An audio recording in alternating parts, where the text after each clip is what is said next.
go, baby!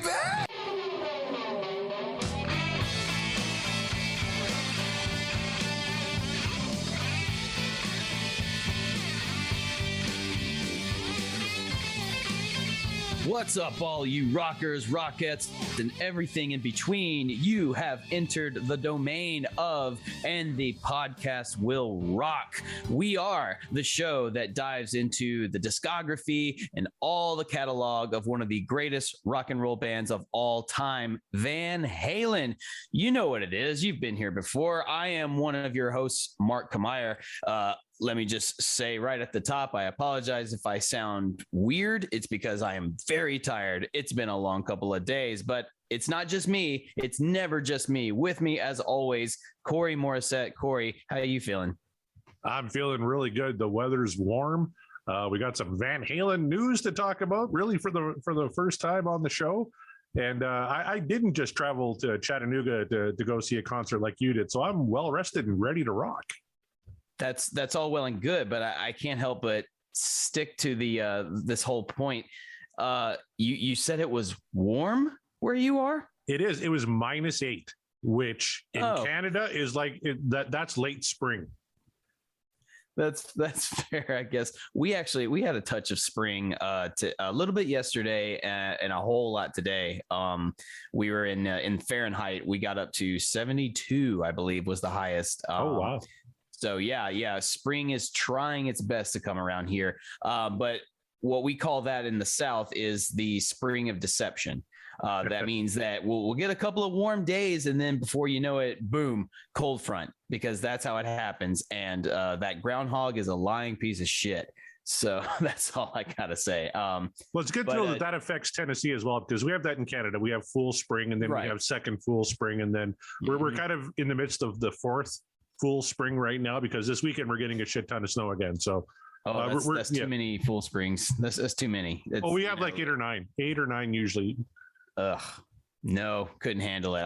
We can barely handle the one as it is. So, but nevertheless, things are warming up. Things are going to get real hot because it's the Van Halen show, and that's what we do. Corey, you said you had some news pertaining to Van Halen itself. What do you got for us?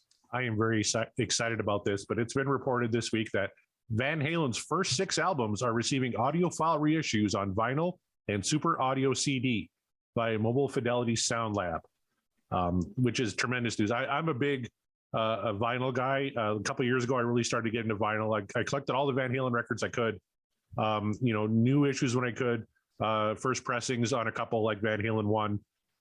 There's a couple I don't have because they're impossible to find. A Different Kind of Truth right now online goes for like $500.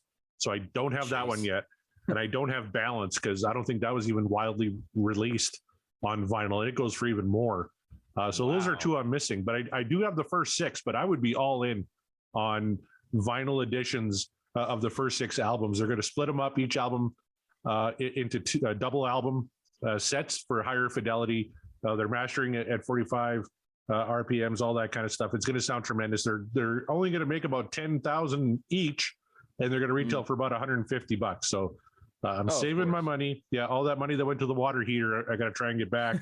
So because I have the first album, the first reissue is supposed to come late 2022. And for people who aren't vinyl guys, like a lot of people are CD people, they're going to be remastered on super audio CDs as well for $30. So they're going to sound amazing. The first 6 albums are tremendous. My hope is, and I think, Mark, you might agree with me, I'm hoping this is just a first wave, because I would love to get the Hagar albums, this kind of treatment as well. And even Van Halen 3 and Different Kind of Truth as well. If you're going to reissue the first, 6 albums from Van Halen, then I don't see why you wouldn't just go ahead and go with the rest of them, especially the ones of the Hagar era, because look, we can talk about this till we're blue in the face, and we will. But you cannot deny the overwhelming success that the Hagar era had with Van Halen. So if you're going to reissue, go all the way, go big or go home. Hell, reissue the Gary Sharon album if you want to. I'm sure there's some vinyl collectors that would love to have it just to say, well, I have that.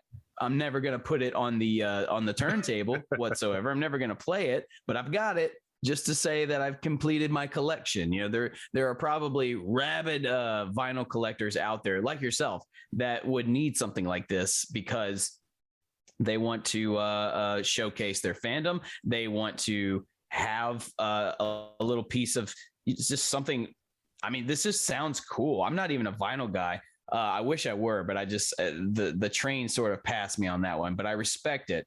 But if I were a vinyl collector, these would be on my list. Price be damned, I'd find a way. No, and I'm with you. Release all 5 of the Hagars. Give me Van Halen 3. There's good stuff on that record. Even though the first track we did off it, Dirty Water Dog, wasn't our favorite. No, it wasn't. No, Without You is a great song. Fire in the Hole is a great song. There's really good stuff on that album. So I think most vinyl guys and gals are like me in that they're completionists, right? If I start collecting an artist, I want to get them all. It's kind of like Pokemon, I guess, for all you younger folks out there. But so I would absolutely, and A Different Kind of Truth is an album, thanks to this show, I am digging the hell out of. So I'm really needing to get that one on vinyl because it sounds phenomenal. And the band was just on fucking fire for that whole thing. So I'm with you. I'm hoping this is just kind of a first wave. Release another. Let's see, if we do another 6, it would be the 4 Hagar albums, Van Halen 3 and A Different Kind of Truth. So maybe they split it up.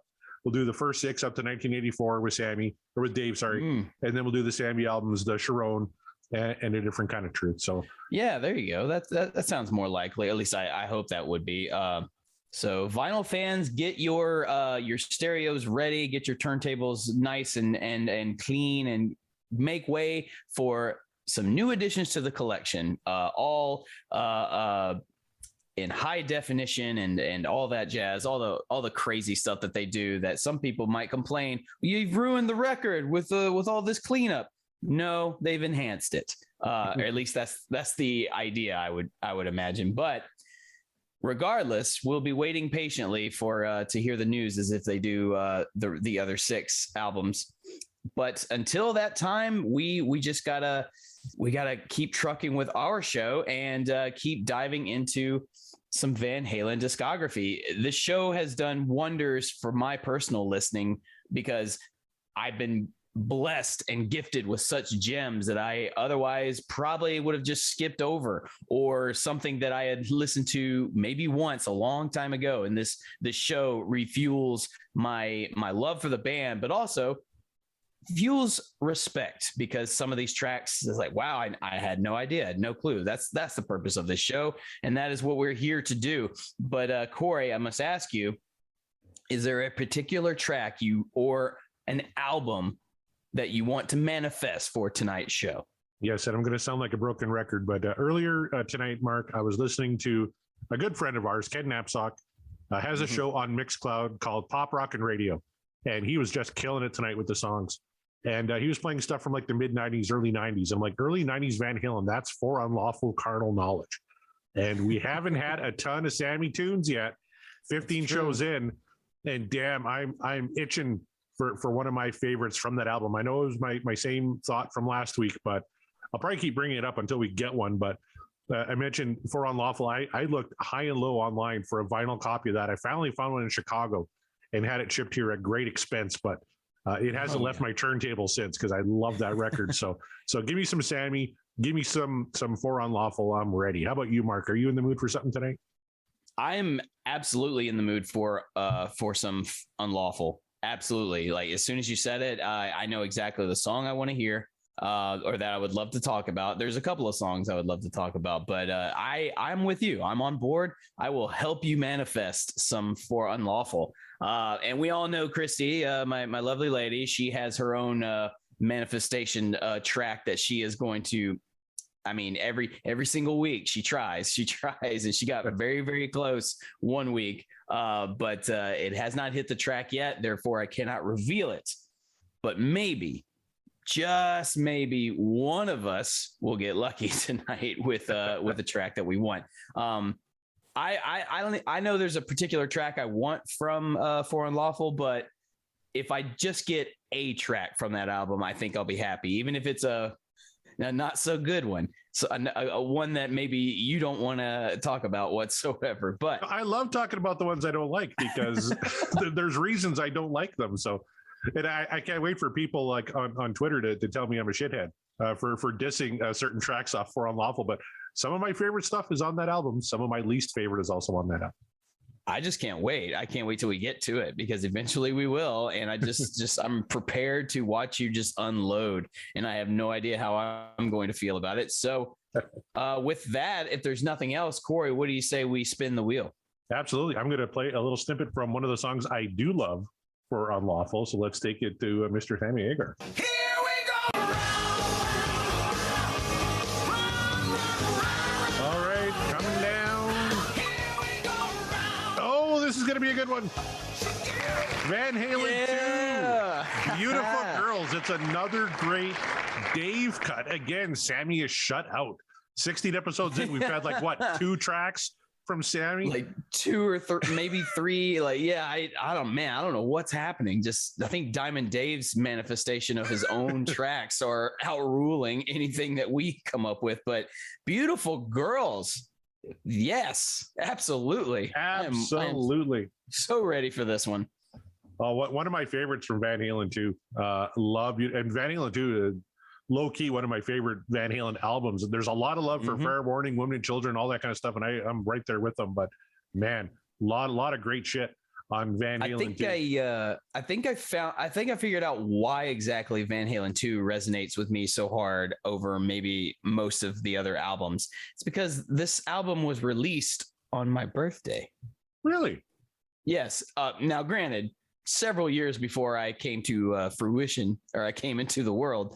But yes, the day of. So for all you people, March 23rd, it's coming. It's on the way. But in 1979, March 23rd, they released their sequel album to their debut, Van Halen 2. And perhaps that's why it resonates with me so hard. I don't know, but that's just a fun fact. It resonates with me because in Canada, we have our own Canadian Football League.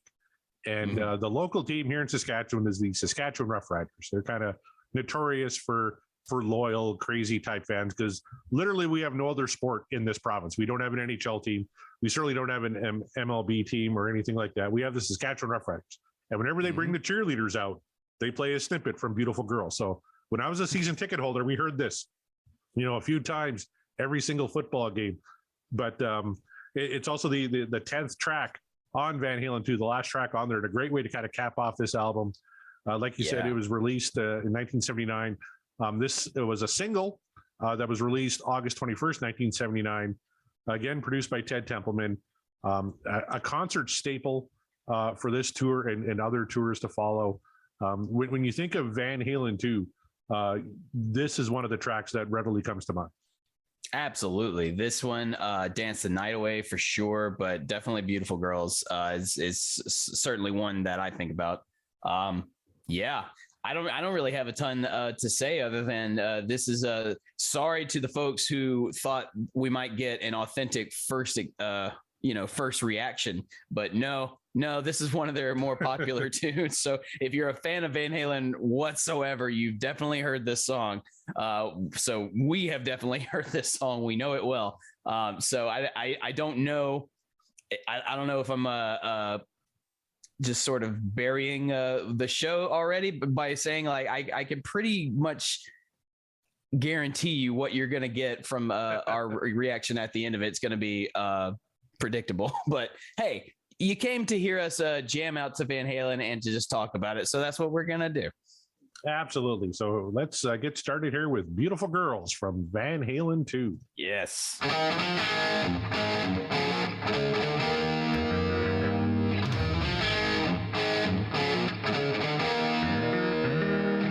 I just love that beginning with it. Yes, kind of played with Mike Anthony, right? You have the great riff, then Mike, just those little accents with the bass. God, fantastic! It's an iconic, I dare say, just an iconic opening riff to any rock song. I think. I mean, it's very much it's indicative of what you're going to get, and it's simple yet it's complicated. your standard Van Halen blues rock riff. You know, it's just Eddie just having fun. That's what this song is. It's fun. Yep. And but don't take my word for it. Exactly. Let's take the bands.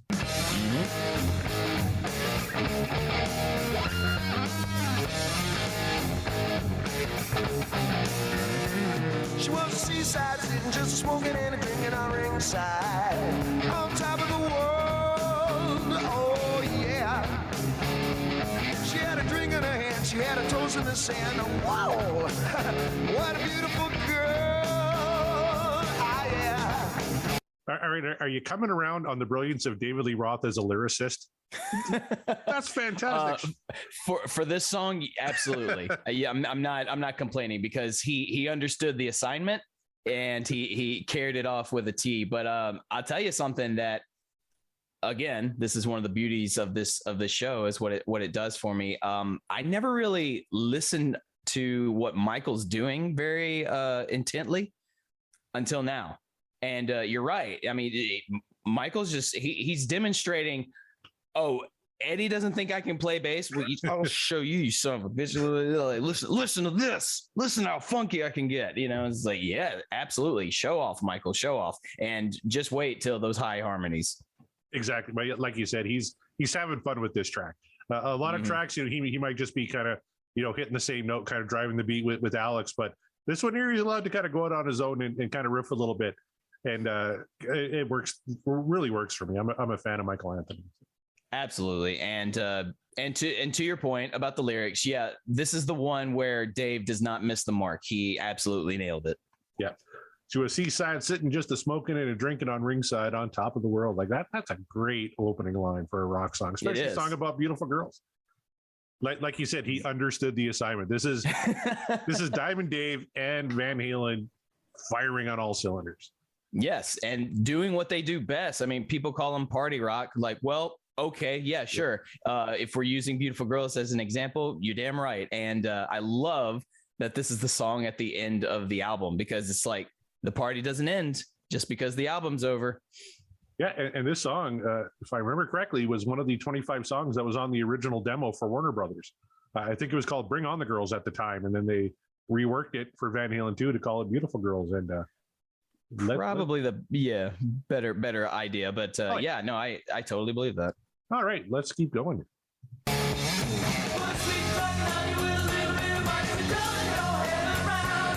Creeps from the sea with the looks to me like she likes to fool around. What a snappy little mammy, gonna keep a pappy happy and accompany me to the ends of the earth. Ah yeah. What a snappy little mammy, got to keep her pappy happy. Come on. That's fantastic. It is.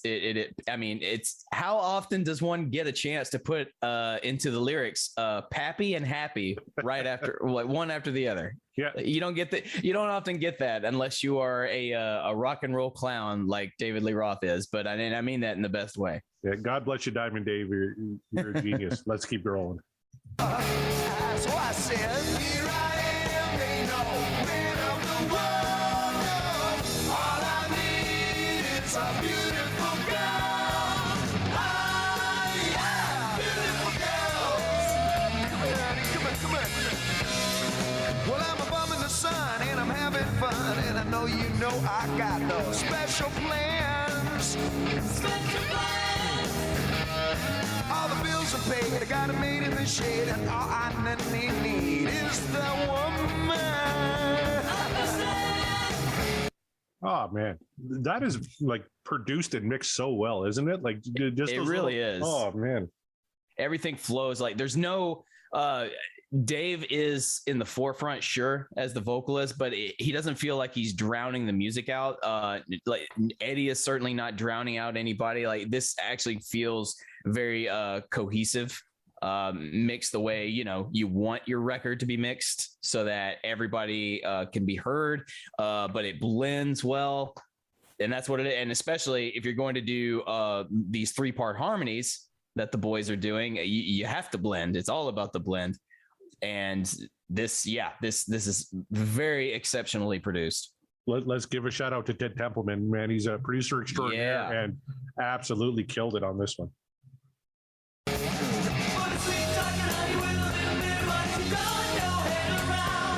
creature from the sea with the looks to me like she liked to fool around. Here I am, ain't no man of the world, no. All I need is a beautiful girl. Ah, yeah, beautiful girl. Oh, come this way, baby.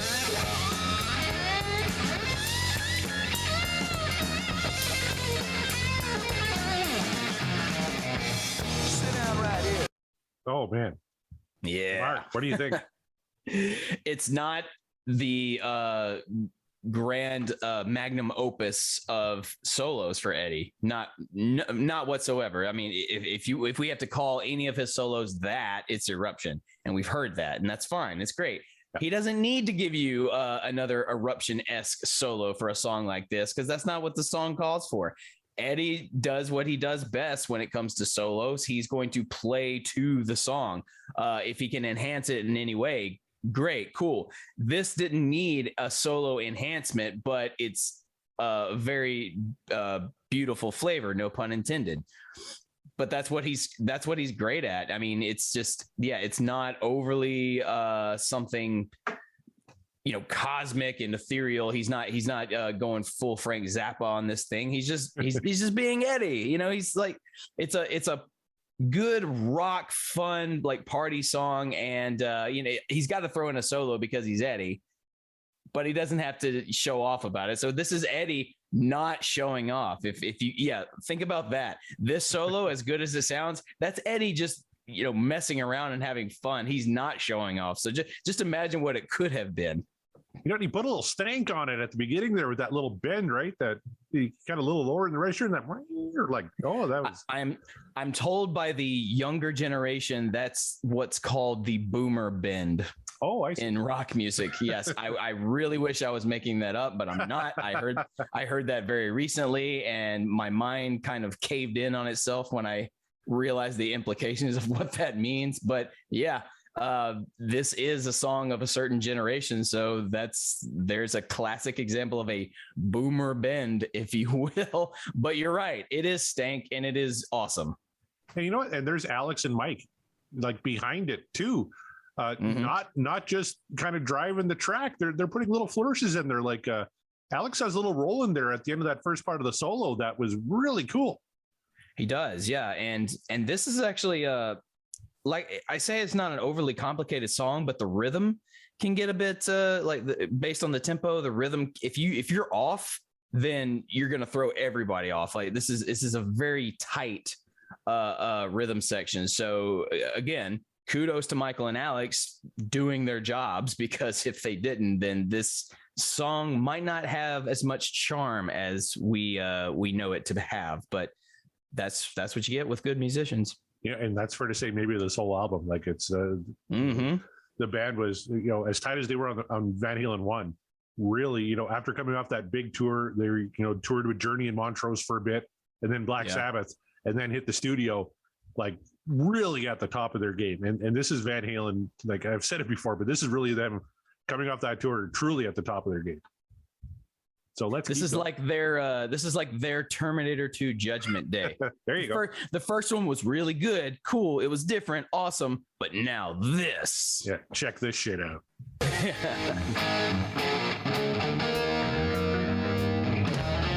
Ooh la la.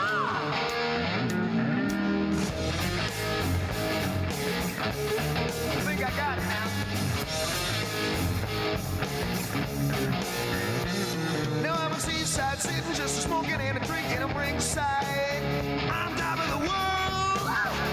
Top of the world.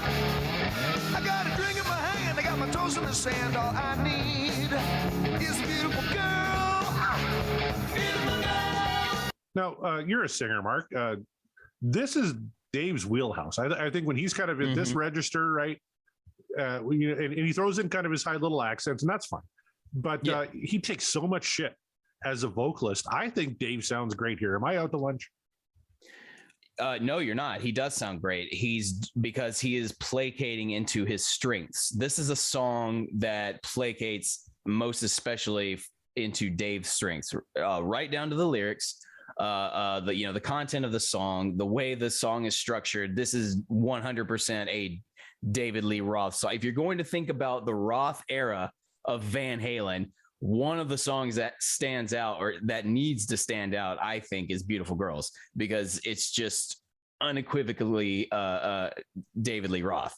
So yeah, he's on the money. He's doing everything that you hope Dave will do in a track, but he's not going like completely off the rails. Not yet. Not until the spoken word section, of course. But but it still works because just the nature of the song is all about fun, and so he's having fun. They're all having fun. So when Dave is having fun, everybody's having fun, and he's obviously having fun in this song. So yeah, it works. Awesome. Oh yeah, here I am, ain't gonna rid of the world. All I need is a beautiful girl. Oh yeah, beautiful girls. Halen II, nothing else I need. Oh yeah, beautiful girls. Set yourself on down. Oh yeah, beautiful girls. Oh yeah, beautiful girls.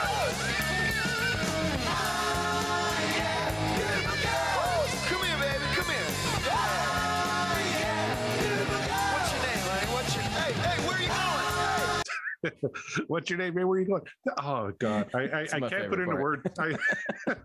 This is fantastic. This is, I'm reading the Greg Renoff book, Van Halen Rising, and I'm to the part where they've kind of gone through the backyard party phase. There was actually a big riot almost at the kind of their last party, they're in the clubs right now, and just they talk about, again, Dave not being a great vocalist, but man, he was the big draw at the time. Like a lot of the music fans went to hear Eddie, obviously, but all the girls, they went to watch Dave, because here's this golden god ripped, right? He's not wearing a shirt. He's got the nice hairy chest, and he's got the long flowing blonde hair.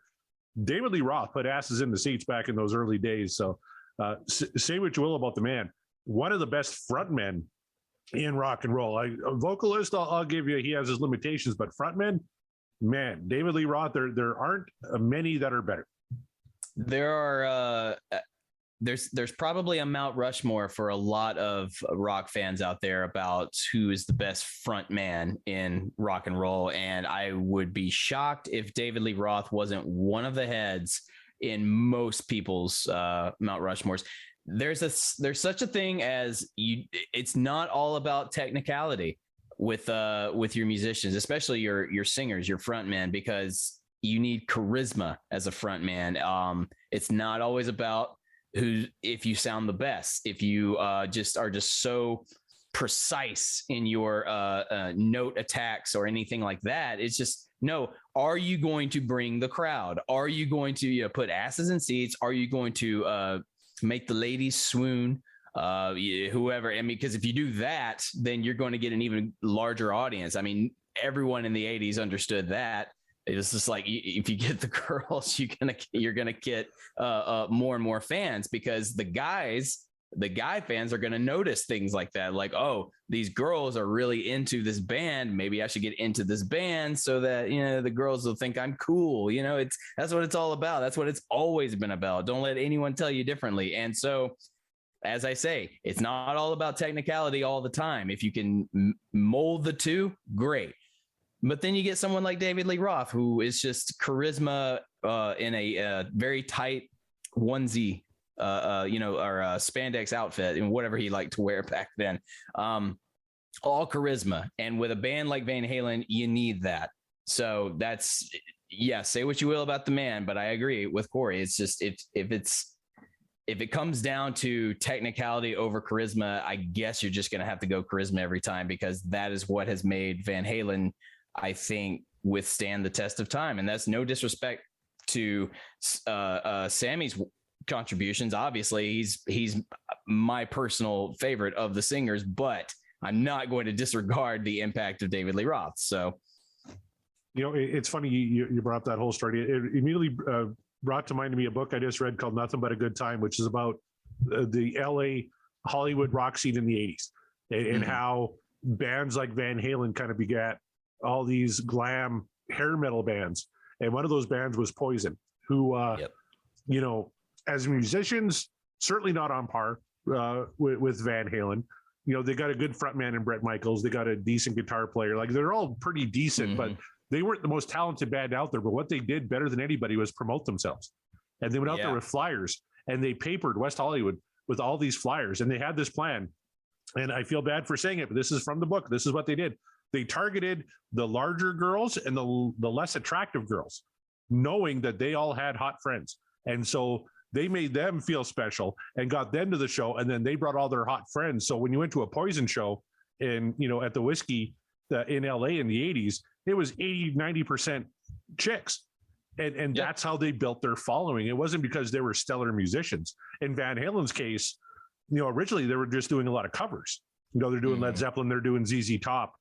And obviously Eddie can hear a song once and completely replicate it on the guitar. And 9 times out of 10 play it better than the band he's covering. But most of the audience, appreciated Eddie, but they were there to see Dave because Dave's cracking jokes. He's talking, between songs. And again, not the best vocalist, but the charisma off the charts. And he's made a career out of that for how many years now? Poison has done the same thing. Musically, they're not the best band out there, but they're just oozing charisma. And they're still playing. They're going out with Motley Crue and Def Leppard on this stadium tour. So there's a lot to be said for charisma, especially in rock and roll. Oh, I mean, just a tad of charisma can go a long way. And if you have a whole bunch of it, then you're a superstar. That's why you and I are on top of the podcasting world right now, Mark, because we just ooze charisma. I mean, well, only in Australia and parts of Thailand, evidently. But that's right. Not even all of Thailand. Yeah, just that not southern all of Thailand. Yeah, that southern tip of Thailand. They love us. We love you, Thailand. Stream us more. Tell your friends. Exactly. All right, let's get to the fade out here. We got 30 seconds left.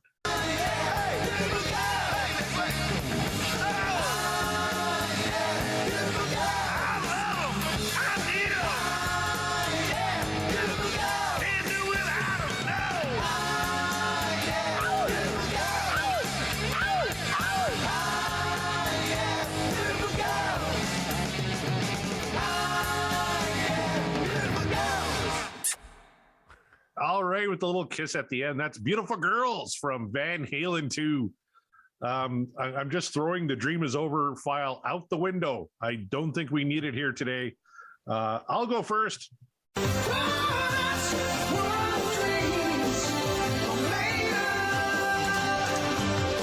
It's a great song. It's a great Van Halen song. It's a great rock song. It's a great party song. It encompasses everything you love about Van Halen. The band is on fire. Dave is on fire. Lyrics work. They're fantastic. The production is right there. Van Halen 2 as an album is a triumph. And this is one of the standouts. When we rolled this song, I got very happy. It's been a very long week here in Canada. I was like, I just hope we get something good. We've been on a roll. We've had a lot of great tunes the last few weeks. The Wheel has been very, very kind to us, and they delivered us an all-time Van Halen classic. This is maybe top 10 all-time for me. I love Beautiful Girls. This is absolutely what dreams are made of. Mark, oh boy, are you going to surprise us here?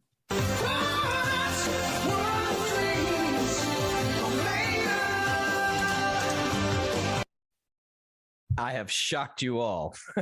Yes.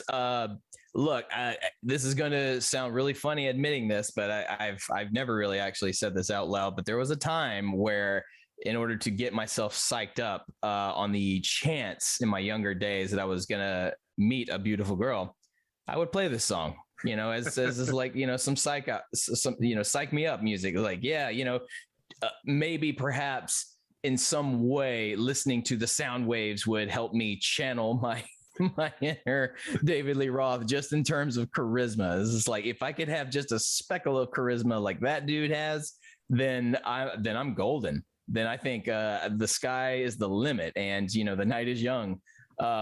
Most of the times it would turn out the way the little spoken word section where he goes, "Hey, where are you going?" Sorry.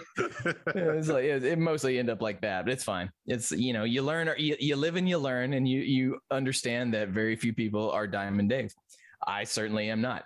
So, but this, I mean, I echo everything you just said, Corey, just about this song. It's so fun. It oozes the essence of what Van Halen is, was, and ever will be. I think this is just one of many songs, because I'm not going to put them in a small bubble, because that is not what Van Halen is. If we've learned anything just in the few shows we've done, we know that you can't put them in a small bubble of a particular, like, this is their formula, they never break out of it. Like, no, they break out of it all the time. It's fine. We'll get to some of the more dramatic cases one of these days, but still, this is quintessential Van Halen to me, especially. I love this album. I love this song. I love that you end the album with this song. As I said, it's like the party's not over. It's just, we're just getting started, you guys.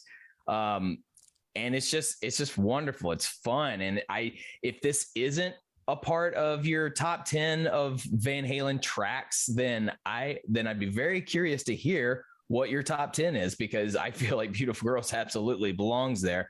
But again, that's just me. I know, but I echo Corey's sentiment 100%. Beautiful Girls is a beautiful gem of a song. You know, I found a great quote by Steve Vai here. He was in David Lee Roth's solo band after the split back in '85. And he said, and I quote, "I was listening to Beautiful Girls, and what hit me was that these wild assortment of bends and growls and zany guitar sounds, they functioned almost as commentary on David Lee Roth's outrageously hypersexual Bugs Bunny persona." Like, geez, that makes a ton of sense when you think about it. I called him Rock and Roll Clown, but no, I was wrong. He's Bugs Bunny. Damn, that's perfect. Of course. Thank you, Steve Vai, for that, because geez, that makes so much sense. It really does. And when you think about, again, just kind of looking at the trivia here, the group wrote this song in David Lee Roth's basement. His father was a dentist, I believe, and had a lot of money. So that's kind of where they went to rehearse and work on stuff. And they had just finished a tour, and they were under tight pressure to record the second album. Because they were releasing an album every single year. And allegedly, this album took 6 whole days to record. Wow. Yeah, can you imagine? A classic album like Van Halen II, less than a week to record? No, I can't. But then again, you know, we're talking about a different caliber of musician back then. I mean, I'm sure there were others that did the same, if not maybe even quicker, but just because it came to them. And kudos to all you guys out there. Recording's hard, and these things take time, especially when you're creating art that you don't even know is going to be like somebody's masterpiece one day. That's going to be the thing that you're going to be remembered for so many years. You don't think about that when you're in the process. You're just trying to make something that you think is good and that you hope the audience will enjoy, because if they don't enjoy it, then it's not fun anymore. But yeah, I can't imagine doing all of this in a week and still have it sound just remotely as good as it turned out. That's incredible. Oh yeah, David Lee Roth, like to. I just want to shout out a couple of new listeners we got here. The folks at Sean Geek and Fast Fret Podcast have reached out to us. They're really digging the show. They were going to do a show actually on Van Halen before we kind of took up the mantle. And so they're kind of going through right now, listening to our older shows, and hopefully they'll realize we're getting better at this whole Van Halen podcasting deal as we kind of go along here. I hope so. Yeah, no kidding. But they're having a lot of fun, and they're actually not looking at the tracks as they go. They want to be surprised, kind of as we are every single week. I told them spinning this fucking wheel is my favorite part of the week now, because I don't know what I'm going to get. 9 times out of 10, it's going to be something great, though. And tonight it was something absolutely classic. But I want to thank them for listening. Ton of new listeners here that have been giving the show a chance. And I really appreciate it. Of course, John Mariano was on last week. Him and I, if I might just segue here a little bit, Mark. Tell the people. We had so much fun last week, Mark, doing the show on Fools. And after the show, you had to kind of log off because you had to work the next day. John and I stayed on, and he came up with an idea for an Aerosmith podcast. I'm like, Aerosmith is one of my favorite bands of all time, right up there with Van Halen. and they're in the conversation for greatest American band of all time. And I thought, geez, agree.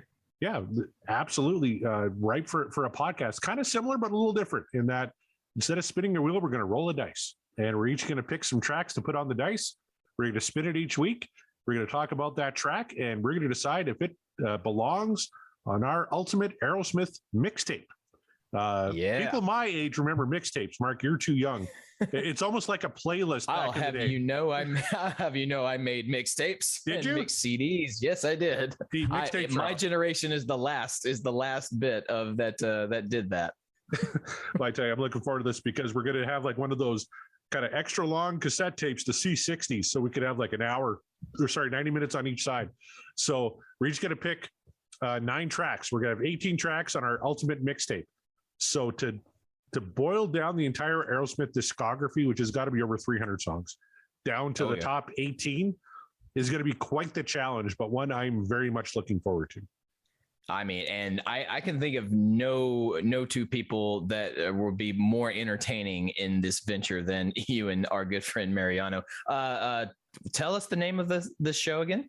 It is called Backtracks, Aerosmith Revisited. And Backtracks may become a series. Once we kind of get through Aerosmith and do that mixtape, maybe we jump to another group. But right now it's Backtracks, Aerosmith Revisited. You can find it wherever you get your podcasts. We're going to be recording them on Thursdays. They'll be dropping every Wednesday. So the first 2 episodes actually are going to be dropping this coming Wednesday as you listen to this.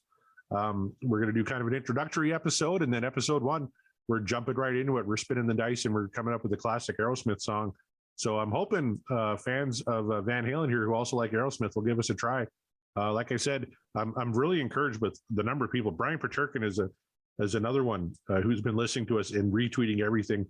He actually hated It's About Time. He thinks that's one of the worst Van Halen songs, which is one of my favorite Sammy Hagar songs. So I thought that was interesting that he had to come out and say it's. And I'm going to read his tweet here because it's great. Do it. One of the worst songs Van Halen ever released. It started off great with that heavy guitar intro. Eddie's bass playing is very good, but man, once it hits the chorus, it becomes just another song. Just unbearable to listen. During the song, Sammy does some good things vocally. And I love that song. But then another one is Inside, which we both hated. He really liked. Yeah. So I love that we have this kind of opposite thing going with Brian. And that's great. And I'm hoping Brian sticks with us. And I'm hoping he liked Beautiful Girls. But at least he's digging the show. Yeah. And it's great. Brian, I respect your opinion, even though even if my face, you can't see it, but rest assured my face is very puzzled by your logic there, but it's fine. This is part of the fun of the show. I love that. Absolutely. Is it possible Brian is a Gary Cherone guy? I kind of hope so. He hasn't commented. Hope so too. Yeah, I don't know if he's commented on Dirty Water Dog yet. I'll have to go through. Well, Brian, if you haven't, we're going to need you to go check out that tune and give us your unabridged, full, uncensored opinion about how you feel about that one. I know he's looking forward to Mean Street from Fair Warning, which is another one that I'm very much looking forward to as well. That's right.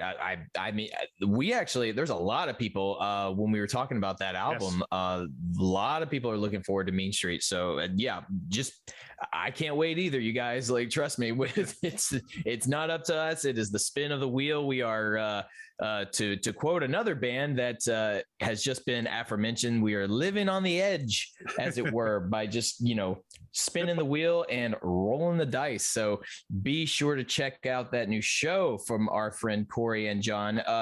But Corey, where can the people find you if they want to chat you up? They can find me at CD Morset on Twitter and Instagram, and you can find the show at Podcast Will Rock on Twitter, and podcastwillrock.com is the website address. Get yourself some merch. We actually sold some merch, Mark. Some folks out there bought some coffee mugs, bought some stickers. That's awesome. Thank you very much for supporting the show, and thank you for retweeting and liking tweets and just leaving reviews and helping grow the show. I have no idea if we're doing good or not. I know we passed 2,100 plays on 15 shows. I think that sounds good. I don't know if it is or not. Sounds good to me. Yeah. We've hit the charts in the US and Canada, Thailand, Great Britain, Australia. I think that's all fantastic. Please continue to help us grow. we're having a lot of fun doing it. We're going to get better as we go along. The songs have been fantastic lately. And, I'm looking at the wheel. There's like 102 songs left, and I'm kind of sad. Like, oh, we're almost done. We've only done 16 of these.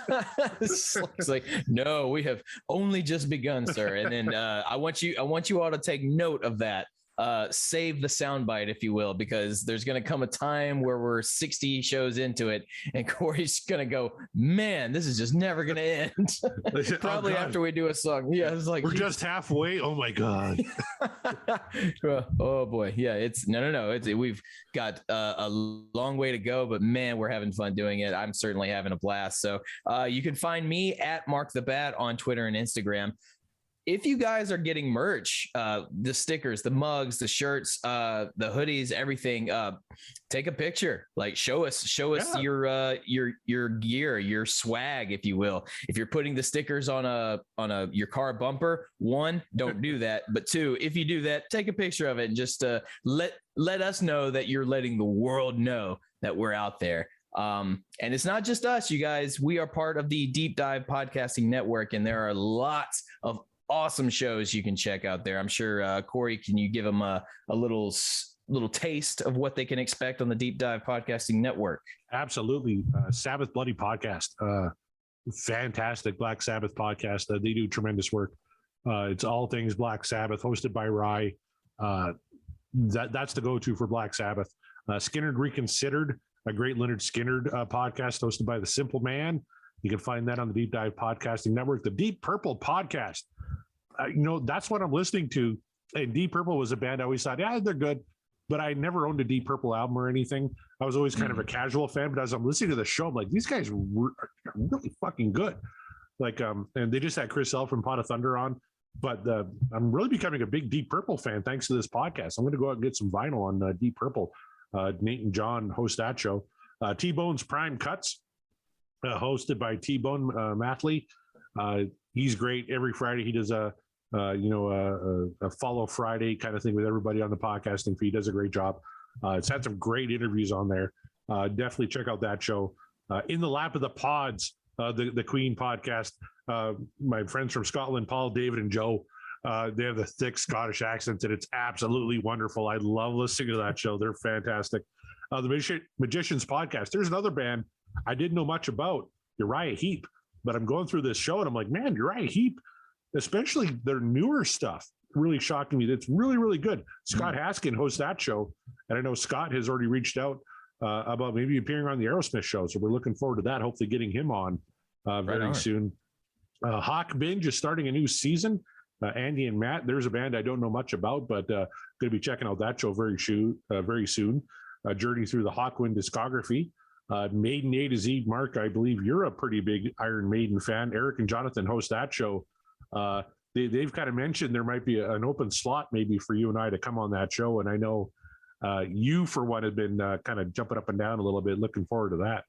Oh yeah, big old Maiden guy here, and that's only happened in the last probably 10 years, really. But I sort of did my own deep dive, as it were, into Maiden, and I've just like kicked myself for not being a fan sooner. But I understand why they are so revered. So yeah, I'm awesome podcast. I'm very much looking forward to taking part. They do a fantastic job, and if you didn't get enough Sabbath with Sabbath Bloody Podcast. Diary of the Madmen, they do all things Aussie. So they're talking Sabbath, they're talking solo stuff. Two lifelong Aussie fans, Daniel and Josh. Diary of the Madmen, check that out. Universally Speaking, the Red Hot Chili Peppers podcast, that's timely now because the Chili Peppers just released a new song. So they did, yeah. They'll be talking about that new album whenever it comes. Ben and Sam Townsend, brothers who do that show. And of course, the Metal Gods podcast, all things Judas Priest. And I know that's a band that Mark and I, back in the old days, I did a podcast. We thought, what's a good album to do? And I know immediately you threw out Painkiller by Judas Priest. So there's another band that I know brings a smile to your face. It does indeed. Awesome. And that's the Deep Dive Podcasting Network. And who knows, maybe you'll see a little Aerosmith show pop up on there sometime in the near future. Definitely looking forward to that. I know our listeners would get a real kick out of that. If you love Van Halen as much as we do, I guarantee you Aerosmith is probably somewhere within your ether. So that is going to be absolutely hysterical to listen to, just because I know these two guys, but also it's going to be very, very informative, I think, as well. Just give us a little insight into how you guys choose your rock music with this playlist idea, or this mixtape, as it were. I'm so looking forward to it. I know our audience is going to look forward to it. Thank you all for listening. Keep listening, keep sharing, spread the word, wear the merch, take the pictures, tweet the tweets, look out for the next Rockin' Poll. You guys are very active in the polls. We love that. That's amazing. And you know what else is amazing? Van Halen is amazing. One of the greatest rock and roll bands of all time, of which we would not be here talking about their discography. We love it. We know you love it. We are, and the podcast will rock, and we will rock you later.